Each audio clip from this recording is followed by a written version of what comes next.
اللہ کے جلوے فضا کو دیکھو، اللہ کے جلوے آسمانوں کو دیکھو، اللہ کے جلوے ایک ایک ستارہ اللہ کے جلووں کو بیان کرتا ہے، چاند کی چاندنی اللہ کے جلووں کو بیان کرتی ہے، سورج کی تپش اللہ کے جلووں کو بیان کرتی ہے، برف پوش چوٹیاں اللہ کے نظاروں کو بیان کرتے ہیں، سبز پہاڑوں کے اندر اوپر اگے ہوئے درخت اللہ کے جلووں کو بیان کرتے ہیں۔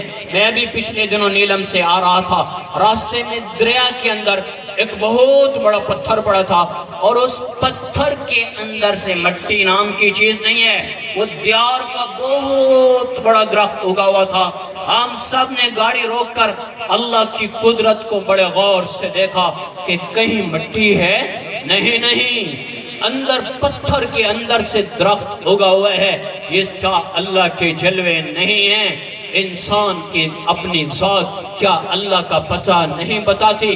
آنکھوں کو دیکھو تو اللہ، کانوں سے سنو تو اللہ، زبان سے بولو تو اللہ، ہاتھوں سے پکڑو تو اللہ، پاؤں سے چلو تو اللہ، دل دھڑکتا ہے تو اللہ، گردے چھانتے ہیں تو اللہ، پیشاب مثانہ بناتا ہے تو اللہ، اور نظام انہضام ہے تو اللہ، ہڈیوں کے جوڑ ہیں تو اللہ، رگوں میں خون چلتا ہے تو اللہ، پسینہ اترتا ہے تو اللہ، جواب منہ سے نکلتا ہے تو اللہ، دانت بنتے ہیں تو اللہ، پلک چپکتی ہے تو اللہ، پلکوں کے بال ہیں تو اللہ، جسم پہ بال ہے تو اللہ، ناخن ہے تو اللہ۔ میں کیا اللہ کی قدرت کو بیان کروں؟ میرے رب کی آیات بتا رہی ہیں، سنُرِیہِمْ آیاتنا فی الآفاق، پوری کائنات تمہارے اللہ کے جلووں کو بیان کرتی ہے، اور اگر تمہیں کائنات میں کچھ نظر نہیں آتا تو فی انفسہم، ارے انسان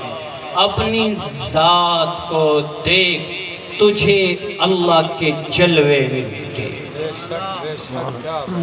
بھائیو، اس اللہ کو پہچانو۔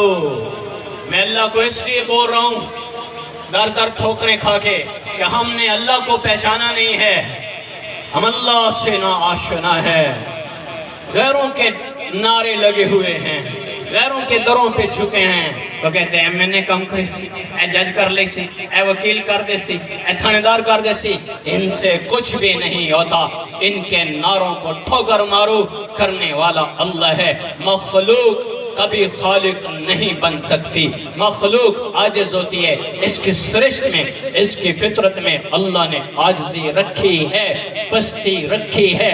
کوئی جتنا بڑا انسان بن جائے، میرے رب کی قسم خالق تک کبھی نہیں پہنچ سکتا۔ اللہ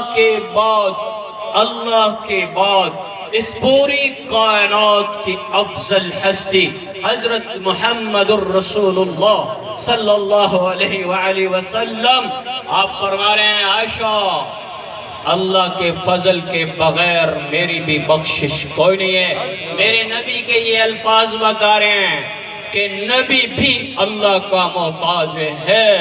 اللہ صمد، انسان محتاج، اللہ غنی، انسان منگتا، اللہ طاقتور، انسان کمزور، اللہ ابتدا سے پاک، انسان کی ابتدا، اللہ خالق و مالک، یہ مخلوق و مملوک، اللہ قہار، یہ مقہور، اللہ رب اور یہ مربوب، اللہ ہی سب کچھ اور اللہ کا سب کچھ۔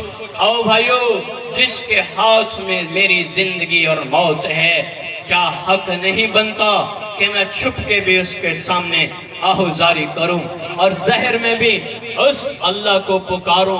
تم کیوں مخلوق سے مدد مانگتے ہو؟ کیوں مخلوق کے در پہ جھکے ہو؟ بھائیو، ٹھوکریں مارو، مخلوق کچھ نہیں دے سکتی۔ میں سندیلے والا گیا تھا سفر کے دوران، عبدالحکیم سے آگے فیصل آباد روڈ پہ پیر مال کی طرف جاتے ہوئے سندیلے والے